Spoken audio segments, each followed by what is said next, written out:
Strength ಮತ್ತು ಅದ್ರದ್ದೊಂದು survive ಆಗಬೇಕು ಅದ್ರ ಬಾಡಿ ಅಂದರೆ ನಾವು 3 to 4 kgs ಕಂಪಲ್ಸರಿ ಕೊಡಬೇಕು.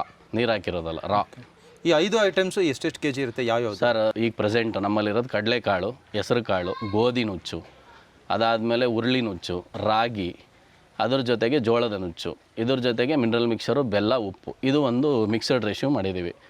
ಇದನ್ನು ಅವ್ರಿಗೆ ಬೆಳಗ್ಗೆ ನೆನೆಹಾಕೋದಕ್ಕೆ ಕೊಟ್ಬಿಡ್ತೀವಿ. ಹುಡುಗರಿಗೆ ಬೆಳಗ್ಗೆ ನೆನೆಹಾಕ್ತಿದ್ದಂಗೆ ಸ್ವಲ್ಪ ಮಧ್ಯಾಹ್ನದಷ್ಟೊತ್ತಿಗೆಲ್ಲ ಅದು ಮೆತ್ತವಾಗಿರುತ್ತೆ. ಮೆತ್ತವಾಗ್ತಿದ್ದಂಗೆ ಇದಕ್ಕೆ ರವೆ ಬೂಸ, ಚಕ್ಕೆ ಬೂಸ, ಕಡಲೆಬಿಟ್ಟು 3 ಮಿಕ್ಸ್ ಮಾಡಿಬಿಟ್ಟು ಇದಕ್ಕೆಲ್ಲ ಹಸುಗಳಿಗೂ ಇದು ಮಾಡ್ತೀವಿ. ಒಂದೊಂದು ಹಸುಗೆ ಇವರು ಒಂದು ಬಕೆಟ್ ಅಂತ ಇರುತ್ತೆ, ಒಂದು ಬಕೆಟಲ್ಲಿ 25 kgs ಇರುತ್ತೆ. 3 ಹಸುಗೆ ಹಾಕ್ತಾರೆ, 5 kg ಬರುತ್ತೆ ಒಂದೊಂದು ಇದರಲ್ಲಿ. ಆ ರೀತಿ ಹಾಕಿ ಅದರ ತಿನ್ನೋ ಕೆಪಾಸಿಟಿ ನೋಡ್ಕೊಂಡು ನಾವು ಹಾಕಿ ಒನ್ ಟೈಮ್ ನಾವು ಕೊಡ್ತಾಯಿದ್ದೀವಿ.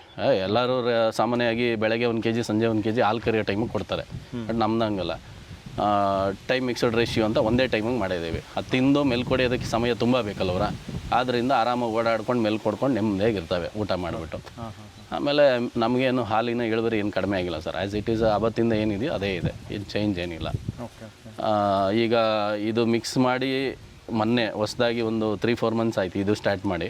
ಇದಾದಮೇಲೆ ನಮ್ಮ ಹಾಲಿನ ಇಳುವರಿ ಸ್ವಲ್ಪ ಜಾಸ್ತಿ ಮಾಡ್ಕೊಂಡಿದ್ದೀವಿ. ಮೊದಲೆಲ್ಲ ಬರೀ 70-80 ಲೀಟ್ರ್ ಇತ್ತು, ಇವತ್ತು 140-150 ಲೀಟ್ರ್ ಹಾಲು ಬರ್ತಾಯಿದೆ ಪರ್ ಡೇ.